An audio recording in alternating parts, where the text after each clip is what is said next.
All right, everyone. So 2026 has been quite a year for mixed martial arts, I'd say. We're going to be discussing if Paramount has fumbled or not. This is kind of up in the air. A lot of recent events have proved me right. A lot of recent events have proved me wrong. In my opinion, I'd say this year so far has been more a flop than a good year. We've had some really good events to start off, but it kind of trickled down into some shit. And now we're having fighters fight on the UFC White House lawn soon, everybody. Wow. So we're going to get straight into it. I think this is a bit of a weird timeline. We have certain people that should not be champions. We have certain people that definitely should be champions, and people think that they shouldn't be champions. And it's been a very weird, fumbly year. A lot of change, not so good, some good. And we're going to kind of be discussing we're going to kind of be discussing some of those previous events in this video, as well as Rousey and Carano, because apparently that is the biggest card in all of mixed martial arts history, which I heavily doubt. But if that is the truth, that is so unfortunate and so insanely sad. And we're also going to be talking about this April hit show that we had. I'd say, honestly, anytime after February of 2026 between now has been really rough. I'd say if we didn't have UFC 328, I'd have more of a bad tone in this video than I already do have. But some of these fight nights, I'd say we had, and this is why I mentioned April specifically, because in April we had a span of about maybe 4 to 5 events in a row that were just fight nights with people that could not be booked to fight each other. Why are we having Mike Malott fight Gilbert Burns? Why are we having Kevin Vallejos, who is knocking out everyone, and people say that he's the less powerful Ilia Topuria, fight Josh Emmett? I literally had to go back and watch Harry Hardwick get his shit clobbered in just to have a little bit of fun in these past couple fucking events. I can't believe I'm saying this, but if Ronda Rousey and Carano really was the biggest card ever, I can't believe I'm saying this, but if Ronda Rousey and Gina Carano really was the biggest MMA card ever, first of all, I think that's complete dog shit, because if we look at the grand scheme of actual MMA fans, hardcore fans, none of us are really excited for that. A lot of us probably tuned in, but I think most of it is just a percentage influx from Netflix audiences all around the globe. You could slap actual pieces of fecal matter on Netflix and it will get a significant amount of views, especially, all the very hot model Gina Carano, who, has never done anything really significant in mixed martial arts. She has a professional record of 9-3 and last fought in 2009. And yes, she was fighting an extremely juiced Chris Cyborg, but Ronda Rousey, being the fighter that she is, you would think that her stepping into any ring right now would be a horrible idea. But holy shit, she did what she does well. It was a very solid card, though, overall, other than that fight. I mean, you had Nate Diaz and Mike Perry slugging it out. Nate Diaz needs to go, man. Every time he loses now, he just says that he wants to come back. And his little interview where he said that he wants to fight the second most dangerous guy and not the first was pretty funny.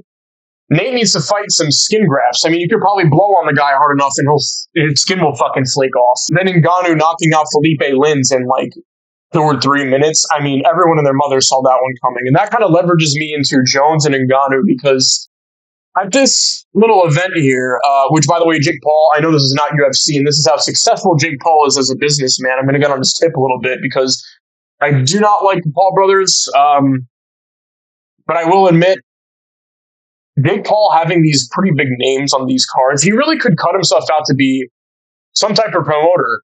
Not that I'm going to sit there and love the guy's personality every time I see him on television, but the fact that he's having such massive names hop on these Netflix cards, it is definitely impressive. But yeah, anyway, Ngannou knocks out Felipe Lins, talks some shit to Jones. Jones is standing up in the crowd with probably a diaper full of shit. And we already know that this is just a load of bullshit. Jones is never going to fight Ngannou. He ducked him when he actually could have fought him in the UFC. He's not my GOAT. He really shouldn't be anyone's GOAT. And if he actually gets his way out of that and if he actually gets his way out of that UFC like massive stipulation contract that he's in, the only person that could promote that fight and make it happen is Jake Paul, unfortunately. But yeah, UFC Freedom 250 is happening soon, and I'm not gonna lie, for such an historical event for any major sporting league, this card is kind of mid. I mean, yes, we have Ilya Taporia and Justin Gaethje, right? But I mean, could you have at least given us Islam? Homer Simpson's going to get flatlined in the first round, and we all fucking know it. Alex Pereira and Cyril Gane, I actually really like this fight, but I'm not going to lie to you. The UFC wants Pereira to be a triple champ so bad, they gave him the only possible person that does not wrestle and does not hit hard in heavyweight. Got Alex in that one, and then he'll probably face Tom, and I'm not going to lie to you, Tom probably takes him down and twists him into a pretzel. But I love it. I love it. Other than that, I'm not going to lie to you. I'm having a hard time remembering the rest of the fights. I mean, Sean O'Malley versus Ayman Zahabi is kind of fun, I guess. You got Josh Hokett and fucking Derek Lewis. I find it so funny that Derek Lewis is roped into this because the president called him.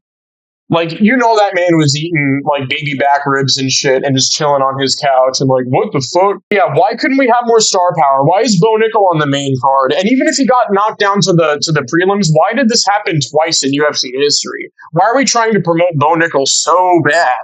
I understand it though. He's not exactly in his prime yet, but holy shit, it's getting old. If our first half year is represented by Paddy Pimblett and Justin Gaethje in the beginning of the year, and then we had Sean and Hamzat, which was actually pretty fun. And then now this being our top three. Out of almost 7 months, that is piss poor. That is really, really bad. Filled with really boring fight nights that I could hardly sit through with people that I really didn't know their fucking name. And just like main events that did not make sense whatsoever. We're off to a rough start. But I'm not going to lie, hopeful rest of the year. Before just previously mentioned, Sean versus Hamzat kind of saved me from hitting on this first half of the year even harder. And the fact that people are trying to write this up as, oh, this was an off night for Chimaev, or oh, it was a weight cut that drained him. They are professionals, okay? I don't want to hear it at all. Sean Strickland looked just as drained, maybe even more drained. And he won. He beat Hamzat at his own game. He defended the takedowns and he outstruck him on the feet. And you know what? Going into that, I was picking Hamzat. I think most of us were. But the fact that he drew this out to a 5-round kind of war is more impressive than anything. And let's get these fucking wrestlers who fight once every other year or once a year or once every 3. Let's get them the fuck out of here, dude. Let's go. Love Sean Strickland for that. He's kind of a nutcase. But on to heavyweight, because as we previously mentioned with Jones and Ngannou, right? Tom Aspinall is looming, licking his chops, tapping his fingers together, looking at Gane and Alex Pereira. Okay? I have been on this man's meat since I've been watching the UFC, essentially. And I still believe Tom Aspinall is the best heavyweight on the planet. I don't care. I think if he fought Francis Ngannou, that would be his toughest test, but I really do give it a 60-40 to Tom Aspinall.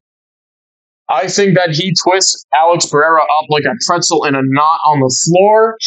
I think he'll be faster than a lot of people expect. And I hate the fact that people are still angry about the eye incident. I mean, if I was a big, muscular Frenchman and I jabbed my meaty 6'5" fingers in your eyeballs, I don't think you would like it very much either, nor would your doctor. But anyway, with that being said, there are still pretty solid cards to come. So I'm pretty hopeful for that. But yeah, I just want to also say, no matter what side you stand on politically in this world, why is the UFC partnering with Donald Trump so much? As controversial as this man is, right? He will go down in history for a lot of things, no matter whether you agree or disagree. This is just objective fact. No major sporting league like this, streaming on websites like Paramount Plus or Netflix, or having partnerships out the wazoo for decades, could be this close to the president. I don't care if it's Joe Biden. I don't care if it's Bernie Sanders. I don't care if it's your grandmother. Why are we so close with this massive politician? You know what it is? It's money. These billionaire schmucks will do anything just to get more clout and be able to gamble with Steve will do it a little more. If the NFL, the NBA, or the MLB ever did anything like this, there would be absolute World War III in the sporting sphere. But anyway, those are my thoughts for the first half of the year of 2026 with the UFC. I hope it gets a little better. Goodbye.